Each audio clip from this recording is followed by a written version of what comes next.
सुप्रभात मेरे प्यारे बच्चों। आज हम स्पर्श पुस्तक की गद्य खंड का पहला पाठ पढ़ेंगे जिसका शीर्षक है बड़े भाई साहब। इस कहानी को मुंशी प्रेमचंद जी ने लिखा है। सबसे पहले हम प्रेमचंद जी के बारे में संक्षिप्त जानकारी प्राप्त करेंगे।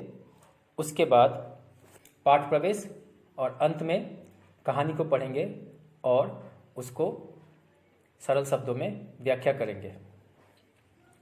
प्रेमचंद हिंदी के सर्वश्रेष्ठ कहानीकार प्रेमचंद का जन्म वाराणसी के निकट लमही नामक गांव में सन 1880 में हुआ।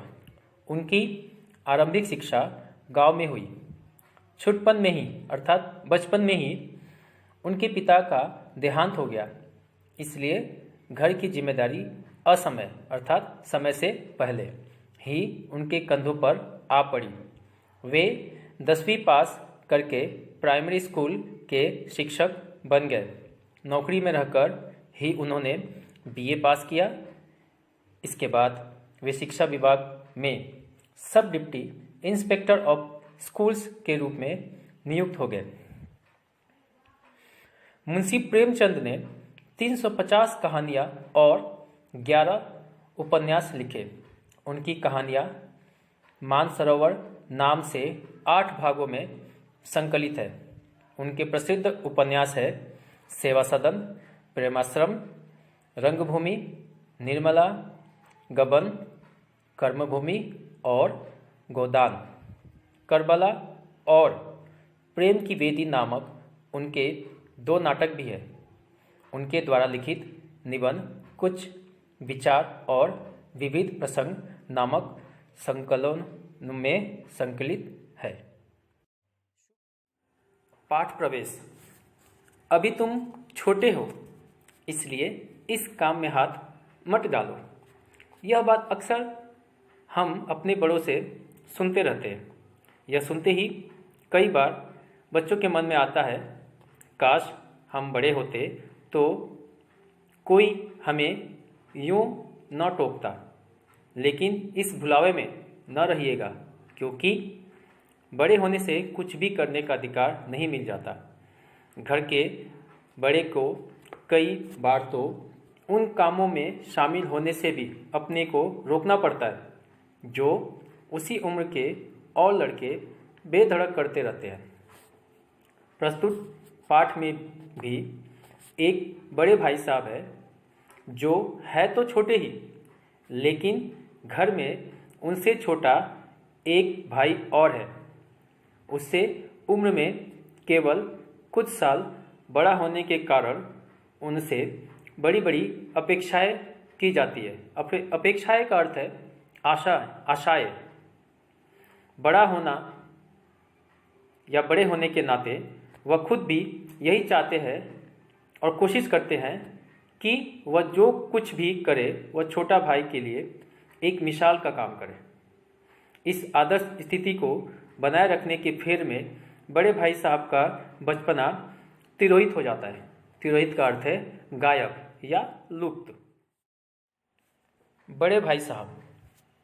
बड़े भाई साहब एक मनोवैज्ञानिक कहानी है। इसमें दिखाया गया है कि किस प्रकार आयु में बड़े भाई को अपने बड़े होने की चाह परेशान किए रखती है।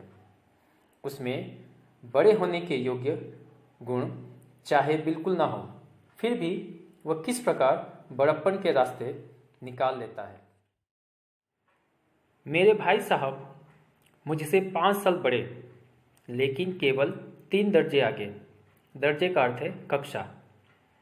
उन्होंने भी उसी उम्र में पढ़ना शुरू किया था जब मैंने शुरू किया, लेकिन तालीम जैसे महत्व के मामले में वह जल्दीबाजी से काम लेना पसंद न करते थे। तालीम का अर्थ है शिक्षा। इस भवन की बुनियाद खूब मजबूत डालना चाहते थे जिस पर आलीशान महल बन सके। 1 साल का काम 2 साल में करते थे, कभी कभी 3 साल भी लग जाते थे।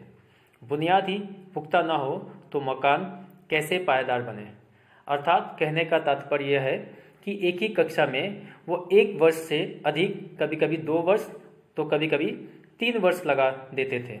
उनका मानना था कि जब तक हम अपनी बुनियाद को पुख्ता नहीं करेंगे तो उस पर एक ऊंची इमारत को हम खड़ा नहीं कर पाएंगे। अर्थात जब तक हम निचली कक्षा के सभी चीज़ों को अच्छे से नहीं जान पाएंगे, हम अगली कक्षा में कुछ भी सीख नहीं पाएंगे।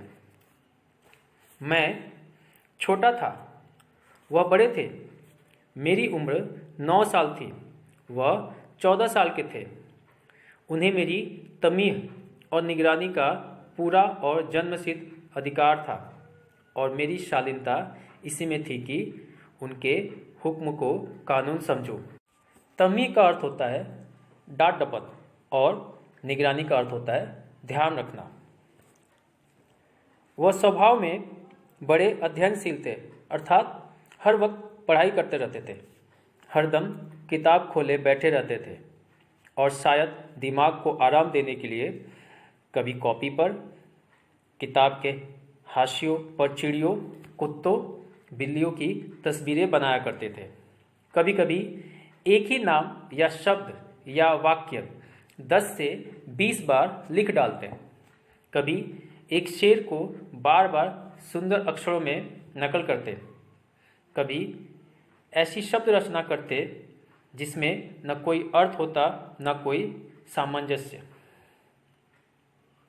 मसलन एक बार उनकी कॉपी पर मैंने यह इबारत देखी, स्पेशल, अमीना, भाइयों भाइयों, दरअसल, भाई भाई, राधेश्याम, श्रीयुत, राधेश्याम। 1 घंटे तक इसके बाद एक आदमी का चेहरा बना हुआ था। मैंने अर्थात लेखक ने बहुत चेष्टा की, प्रयास की कि इस पहेली का कोई अर्थ निकालूं, लेकिन असफल रहा और उनसे पूछने का साहस न हुआ क्योंकि वह 9वीं जमात में थे और मैं 5वीं में। उनकी रचनाओं को समझना मेरे लिए छोटा मुंह बड़ी बात थी। कहने का तात्पर्य यह है कि लेखक देखता था कि उसका बड़ा भाई अक्सर किताब खोले बैठा रहता था, परंतु उसका दिमाग कहीं और होता था। वह अपनी कॉपियों और किताबों पर चिड़ियों, कुत्तों की तस्वीरें बनाता रहता था या एक ही नाम कई बार लिखता रहता था। इन बेतुकी बातों का कोई अर्थ नहीं होता था। नहीं, लेखक बड़े भाई से इसका अर्थ पूछने की हिम्मत रखता था।